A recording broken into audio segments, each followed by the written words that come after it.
Hello beautiful souls mystic mirror Kannada ಚಾನಲ್ಗೆ ನಿಮಗೆಲ್ಲರಿಗೂ ಸ್ವಾಗತ. ಇವತ್ತು ನಿಮಗೆ ಏಂಜಲ್ ನಂಬರ್ಸ್ ಏನು ಮೆಸೇಜ್ ಕೊಡ್ತಿದೆ ಅಂತ ನೋಡೋಣ. ಫಸ್ಟ್ ಇದೊಂದು ಜನರಲ್ ರೀಡಿಂಗ್ ಆಗಿರುತ್ತೆ, ಆಮೇಲೆ ಇದೊಂದು ಟೈಮ್ಲೆಸ್ ರೀಡಿಂಗ್ ಆಗಿರುತ್ತೆ. ಸೊ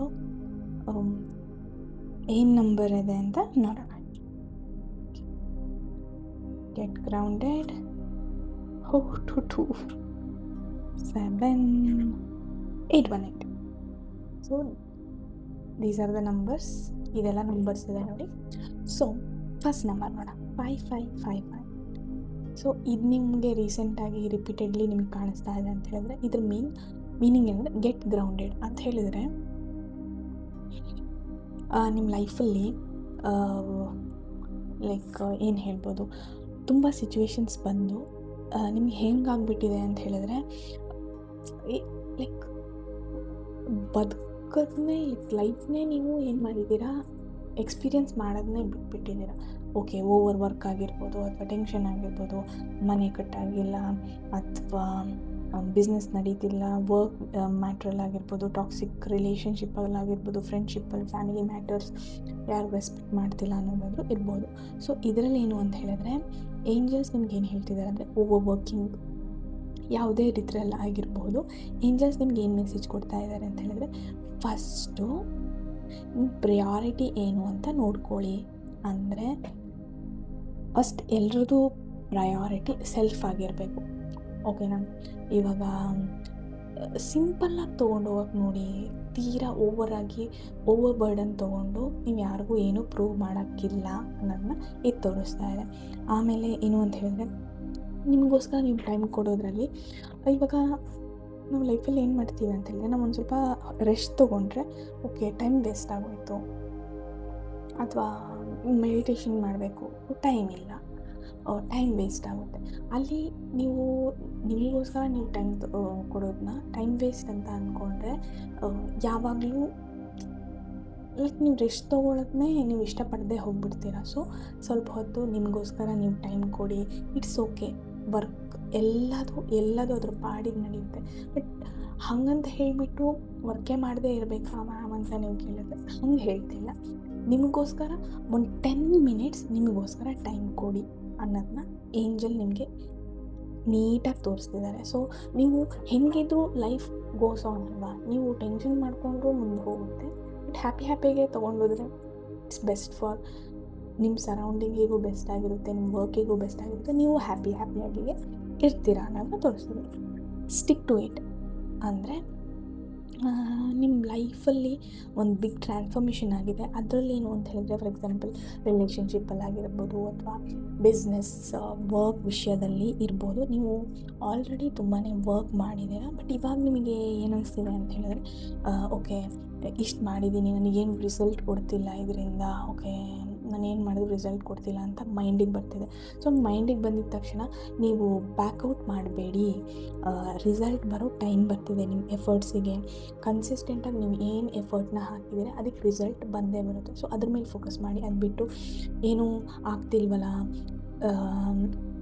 ನನ್ನ ಮ್ಯಾನಿಫೆಸ್ಟೇಷನ್ ಏನು ವರ್ಕ್ ಆಗ್ತಿಲ್ಲ, ಸೊ ಆ ವರ್ಕ್ ಆಗೋ ಹಂತದಲ್ಲಿರುವಾಗ ನೀವು ಕ್ವಿಟ್ ಮಾಡೋಕ್ಕೆ ನೋಡ್ತಿದ್ದೀರಾ. ಕ್ವಿಟ್ ಮಾಡಬೇಡಿ ಅನ್ನೋದನ್ನ ಇದು ತೋರಿಸ್ತೀವಿ. ಅದು ಯಾವುದೇ ವಿಷಯದಲ್ಲಿ ಆಗಿರ್ಬೋದು. ನೀವು ಏನಾದರೂ ಕ್ವಿಟ್ ಮಾಡಬೇಕು ಅಂತ ಇವಾಗ ಯೋಚನೆ ಮಾಡಿದ್ರೆ ಒಂದು ಸ್ವಲ್ಪ ಟೈಮ್ ಕೊಡಿ, ಪಾಸ್ ಮಾಡಿ, ಆಮೇಲೆ ಡಿಸೈಡ್ ಮಾಡಿ ಅನ್ನೋದನ್ನ ತೋರಿಸ್ತಾರೆ.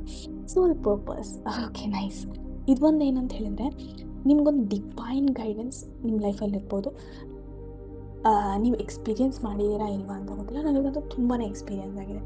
ಫಾರ್ ಎಕ್ಸಾಂಪಲ್, ಯೂನಿವರ್ಸಿಗೆ ಅಥವಾ ನೀವು ಇಷ್ಟ ದೈವ ಏನನ್ನ ನಂಬ್ತೀರ, ಒಂದು ಪ್ರೇಯರ್ ಮಾಡಿ. ನಿಮ್ಮ ಲೈಫಲ್ಲಿ ನಿಮ್ಗೆ ಆನ್ಸರೇ ಸಿಕ್ಕಿರಲಿಲ್ಲ ಅಂತ ಅಂದ್ಕೊಳ್ಳಿ. ಜಸ್ಟ್ ಪ್ರೇಯರ್ ಮಾಡಿ, ಮನಸಾರೆ ಪ್ರೇಯರ್ ಮಾಡಿಬಿಟ್ಟು, ದೇವರೇ ನಾನು ನಿನಗೆಲ್ಲ ಸರೆಂಡರ್ ಮಾಡ್ತೀನಿ, ಬಟ್ ನನಗೇನೂ ಗೊತ್ತಾಗ್ತಿಲ್ಲ, ಏನು ತೋರಿಸ್ತಿದ್ಯಾ ಅಂತ ಹೇಳಿಬಿಟ್ಟು, ನನಗೆ ನೀಟಾಗಿ ನಿನಗೆ ಅರ್ಥ ಆಗಂಗೆ ತೋರಿಸು ಅಂತ ಹೇಳಿಬಿಟ್ಟು, ನೀವು ಯಾರನ್ನ ನಂಬ್ತೀರಾ, ಏನಾದರೂ ಯೂನಿವರ್ಸ್ ಅಂತಾದರೂ ಹೇಳ್ಬೋದು, ಡಿವೈನ್ ಎನರ್ಜಿ ಅಥವಾ ಇಷ್ಟ ದೈವ, ಕಂಪ್ಲೀಟಾಗಿ ಟ್ರಸ್ಟ್ ಮಾಡಿ ಆ ಮೆಸೇಜ್ ಕೊಡಿ ದೇವರಿಗೆ ಡೈಲಿ. ನಿಮ್ಮ ಆನ್ಸರು ನಿಮ್ಮ ಕಣ್ಣು ಮುಂದೆನೇ ಬಂದ್ಬಿಡುತ್ತೆ. ನೀವು ಎಕ್ಸ್ಪೆಕ್ಟ್ ಮಾಡದಿರೋ ರೀತಿಯಲ್ಲಿ, ನೀವು ಎಕ್ಸ್ಪೆಕ್ಟೇ ಮಾಡಿಲ್ಲ, ಇಷ್ಟು ಈಸಿ ಇದೆಯಾ ಅಂತ ಅನಿಸುತ್ತೆ. ಸೊ ನೀವೇನು ಮಾಡಬೇಕು, ಸೋಲ್ ಪರ್ಪಸ್ ನಿಮ್ಮ ಲೈಫಲ್ಲಿದೆ. ಸೊ ಅದನ್ನು ನೀವು ಕಂಪ್ಲೀಟಾಗಿ ದೇವ್ರಿಗೆ ಬಿಟ್ಬಿಟ್ಟು ತೋರಿಸ್ಬೇಕು. ಬಟ್ ನೀವು ಕೆಲವೊಬ್ಬರು ಏನು ಮಾಡ್ತಿರ್ತಾರೆ ಅಂದರೆ ಸೋಲ್ ಪರ್ಪಸ್ಸೇ ಬೇರೆ ಇರುತ್ತೆ. ನಮಗೆ ಗೊತ್ತಾಗಲ್ಲ ಸೋಲ್ ಪರ್ಪಸ್ ಏನು ಅಂತ ಹೇಳ್ಬಿಟ್ಟು. ಸೊ ನಾವು ಅದ್ರ ಸರ್ಚಲ್ಲಿರಬೇಕು. ಅದ್ರ ಸರ್ಚಲ್ಲಿರುವಾಗ ನಮಗೆ ಅದು ಸಿಕ್ಕೇ ಸಿಗುತ್ತೆ. ಒಳ್ಳೆ ಕೆಲಸ ಮಾಡೋದಾಗಲಿ ಅಥವಾ ಮಾಡೋ ಕೆಲಸದಲ್ಲೇ ಲೈಕ್ ಹ್ಯಾಪಿಯಾಗಿ ಮಾಡೋದು. ಒಂದು ಸಣ್ಣ ವರ್ಕ್ ಮಾಡೋದಾದರೂ ಅದನ್ನ ಮನಸ್ಪೂರ್ವಕವಾಗಿ ಮಾಡೋದ್ರಿಂದ ನಿಮಗೆ ನಿಮ್ಮ ಸೋಲ್ ಪರ್ಪಸ್ ಇದೆಯಲ್ಲ ಅದಕ್ಕೆ ಹತ್ತಿರ ಆಗ್ತಾ ಬರ್ತೀರ. ಅದಾಗೆ ಓಪನ್ ಆಗಿ ನಿಮ್ಮ ಮುಂದೆ ಬರುತ್ತೆ ಅನ್ನೋದನ್ನ ಈ ಏಂಜಲ್ಸ್ ಹೇಳ್ತಿದ್ದಾರೆ. ನೀವು ಅದ್ರ ಮೇಲೆ ಫೋಕಸ್ ಮಾಡಿ ಅನ್ನೋದು. ಆಮೇಲೆ ಬ್ರೇಕಿಂಗ್ ಓಲ್ಡ್ ಪ್ಯಾಟರ್ನ್ಸ್. ಇದಂತೂ ಹೇಗೆ ಅಂತ ಹೇಳಿದರೆ, ನೀವೊಂದು ಪ್ಯಾಟರ್ನಲ್ಲಿ ಸಿಕ್ಕಾಕೊಂಡಿರ್ತೀರ. ಫಾರ್ ಎಕ್ಸಾಂಪಲ್, ರಿಪೀಟೆಡ್ಲಿ ಲೈಫಲ್ಲಿ same situation but different people, same situations but different people, ಆ ಥರ. ಫಾರ್ ಎಕ್ಸಾಂಪಲ್, ವರ್ಕ್ ವಿಷಯದಲ್ಲಿ, ಫ್ಯಾಮಿಲಿ ವಿಷಯದಲ್ಲಿ ಒಬ್ಬರಲ್ಲ ಒಬ್ಬರು ಇಲ್ಲ ಅಂತ ಹೇಳಿದ್ರೆ ಹೊರಗಡೆ ನೀವು ಅದೇ ಥರದ್ದು ಸಿಚುವೇಶನ್ಸ್ನ ಅಟ್ರ್ಯಾಕ್ಟ್ ಮಾಡ್ಬೋದು. ಸೊ ಇದು ನಿಮ್ಮದೊಂದು ಪ್ಯಾಟರ್ನ್ ಆಗಿರುತ್ತೆ. ಸೊ ಈ ಓಲ್ಡ್ ಪ್ಯಾಟರ್ನ್ನ ಬ್ರೇಕ್ ಮಾಡಿ ನ್ಯೂ ಪ್ಯಾಟರ್ನ್ ಅಂದರೆ ಗುಡ್ ಪ್ಯಾಟರ್ನ ನಿಮ್ಮ ಲೈಫಲ್ಲಿ ತರಬೇಕು ಅಂದರೆ ನೀವು ಓಲ್ಡ್ ಪ್ಯಾಟರ್ನ ಬ್ರೇಕ್ ಮಾಡಿ ಹೊರಗಡೆ ಬರಲೇಬೇಕು. ಆವಾಗ ಮಾತ್ರ ಸಾಧ್ಯ. ಸೊ ನೀವೊಂದು ರಿಲೇಷನ್ಶಿಪ್ಪಲ್ಲಿ ಇರ್ಬೋದು ಅಂತ ಅಂದ್ಕೊಳ್ಳಿ. ಸೊ ಅದರಲ್ಲಿ ನೀವು ತುಂಬ ಅಬ್ಯೂಸಿವ್ ಆಗಿ ಅವ್ರು ಬಿಹೇವ್ ಮಾಡ್ತಿರ್ತಾರೆ. ಸೊ ನೀವು ಏನು ಮಾಡ್ತೀರಾ, ಬ್ರೇಕಪ್ ಮಾಡ್ತೀರಾ. ಓಕೆ, ಇದು ವರ್ಕ್ ಆಗೋಲ್ಲ ಅಂತ.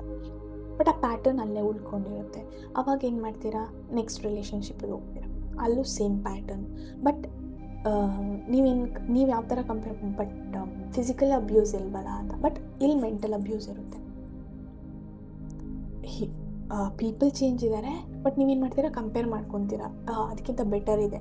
ಸೊ ಪ್ಯಾಟರ್ನ ನೀವು ಬ್ರೇಕ್ ಮಾಡ್ತೀರಾ. ಸೊ ಅಲ್ಲಿ ನೀವು ಪ್ಯಾಟರ್ನ ಬ್ರೇಕ್ ಮಾಡಿ ಯಾವ ಪ್ಯಾಟರ್ನಲ್ಲಿ ಇದ್ದೀರಾ ಅನ್ನೋದನ್ನ ಫಸ್ಟು ನೀವು ಕಂಡುಹಿಡಿದ್ಬಿಟ್ಟು, ಆಮೇಲೆ ಏನಕ್ಕೆ ಇದು ಆಗ್ತಿದೆ, ನಿಮ್ಮ ಇದು ಏನು ಕಲ್ಸೋಕ್ಕೋಸ್ಕರ ಬರ್ತಿದೆ ಅನ್ನೋದ ಮೇಲೆ ಫೋಕಸ್ ಮಾಡಿ. ಅವ್ರನ್ನ ಹೇಟ್ ಮಾಡೋದಲ್ಲ, ಅವ್ರು ಏನು ಕಲ್ಸೋಕ್ಕೆ ನಿಮ್ಮ ಲೈಫಲ್ಲಿ ಬಂದಿದ್ದಾರೆ. ಸೊ ಅದರಿಂದ ಏನು ಕಲಿಬೇಕು ಅನ್ನೋದನ್ನ ಫೋಕಸ್ ಮಾಡಿ ನೀವು ಹೊರಗಡೆ ಬಂದರೆ it will be very beautiful. ನಿಮ್ಮ ರಿಲೇಷನ್ಶಿಪ್ ಆಗಿರಲಿ ಅಥವಾ ನಿಮ್ಮದು ವರ್ಕ್ ಆಗಿರಲಿ, ಇಲ್ಲಾಂತ ಹೇಳಿದ್ರೆ ಬಿಸ್ನೆಸ್ ಆಗಿರಲಿ, ಬಿಸ್ನೆಸ್ ಕ್ಲೈಂಟ್ಸ್ ಆಗಿರಲಿ. ಸೊ ಆ ಥರ ಪ್ಯಾಟರ್ನ್ಗಳನ್ನ ನೀವು ಫಸ್ಟ್ ಕಂಡುಹಿಡಿದ್ಬಿಟ್ಟು ಅದನ್ನು ಬ್ರೇಕ್ ಮಾಡಿ ಅದರಿಂದ ಹೊರಗಡೆ ಬನ್ನಿ ಅನ್ನೋದನ್ನ ಏಂಜಲ್ಸು ನಿಮ್ಗೆ ತೋರಿಸ್ತಾ ಇದ್ದಾರೆ.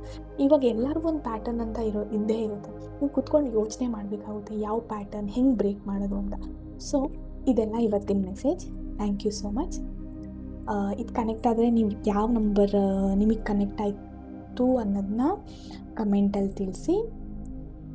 ದೇವರೆಲ್ಲರಿಗೂ ಒಳ್ಳೇದು ಮಾಡಲಿ, ಹ್ಯಾಪಿಯಾಗಿ, ಹೆಲ್ದಿಯಾಗಿ, ಎಲ್ಲ ಫಿನಾನ್ಷಿಯಲಿ, ರಿಲೇಷನ್ಶಿಪ್ ವೈಸ್, ಸ್ಪಿರಿಚುವಲಿ ಎಲ್ಲದೂ ನಿಮಗೆ ದೇವ್ರು ತುಂಬಾ ಒಳ್ಳೇದು ಮಾಡಲಿ. Thank you so much. Radhe Radhe.